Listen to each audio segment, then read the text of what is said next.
नमस्कार मंडळी. 1 तासाचा विमान प्रवास आणि 2 तासाचा कॅबमधून प्रवास करून आता आपण पोहोचलोय उज्जैनमध्ये. उज्जैनच्या काळभैरव मंदिरामध्ये. इथल्या प्रथेनुसार महाकालेश्वरच्या दर्शनाच्या अगोदर जे उज्जैनचे द्वारपाल आहेत, काळभैरव यांच्या दर्शनाला यायचं असतं. त्याप्रमाणे आम्ही आलोय. दुपारचे 12 वाजलेत. रखरखत्या उन्हामध्ये मुलांना वगैरे सर्व खूप गर्दी आहे. 1.5-2 तास लागले आम्हाला दर्शनाला. आता गर्दी आपण भरपूर आहे. मंदिराच्या जवळ पोहोचलो आहेत. हां. ही पहा तुम्ही पाहू शकता, की दुपारच्या वेळेत किती गर्दी आहे. एवढ्या उन्हात जवळपास स 45 ते 48 डिग्री सेल्सिअस तापमानामध्ये सगळे भाविक उन्हात थांबले आहेत. पाय भाजतात सगळ्यांचे उन्हात. सगळ्यांचे पाय भासतात तरी हां. थंड पाणी पिऊन वगैरे उन्हातान्हामध्ये फक्त देवाच्या समोर सगळं काही विसरून सगळे भाविक दर्शनासाठी एकत्र जमले आहेत. तुम्ही या व्हिडिओच्या माध्यमातून कालभैरवाचं दर्शन घेऊ शकता.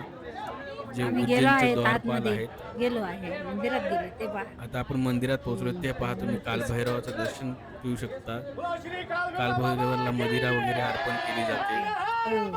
आणि उज्जैनमध्ये आल्यानंतर पहिलं दर्शन हे स्वामींचंच कालभैरवाचं घ्यायचं असतं. ही हां. मान्यता आहे. त्याच्यानंतर आपण गेलो खरंच आहे. गड गडकालिका हां. मातेच्या दर्शनाला. नंतर आपण मंगलनाथ मंगलनाथ. मंदिर, मंगल ग्रहाचं ग मंदिर आहे सुंदर असं हां. उज्जैनमध्ये. त्याच्यानंतर चिंतामण गणेश मंदिर आहे. गणपतीचं मंदिर आहे, जिथं सगळ्या चिंता दूर होतात. नंतर आपण आलो संदीपानी आश्रममध्ये. असं. संदीपानी कृष्ण आश्रममध्ये श्रीकृष्णाने कृष्णाने आणि सुदामा आणि बलराम यांनी विद्या घेतली होती इथं. इथं श्रीकृष्णाने 64 65 विद्या विद्या शिकलेल्या घेतल्या. आहेत. सगळ्या आहेत हे पहा त्यांनी श्रीकृष्णाचा हां, सगळा गोपाळांचा मेळ्याचा देखावा इथे कसा बनवलेला आहे. हां. सुंदर सुंदर अशी सुंदर देखावा केला आहे. खूप सुंदर दिसतं. कृष्ण आणि त्यांचा देखावा केला आहे तिथे. सगळे ह्या असं दाखवले. श्रीकृष्णाने सगळ्या ज्या 64 विद्या विद्या आहेत शिकल्यात, ते आहेत तिथं. त्या इथं अशा भिंतीवरती कोरीव काम करून हं. दाखवलेल्या आहेत.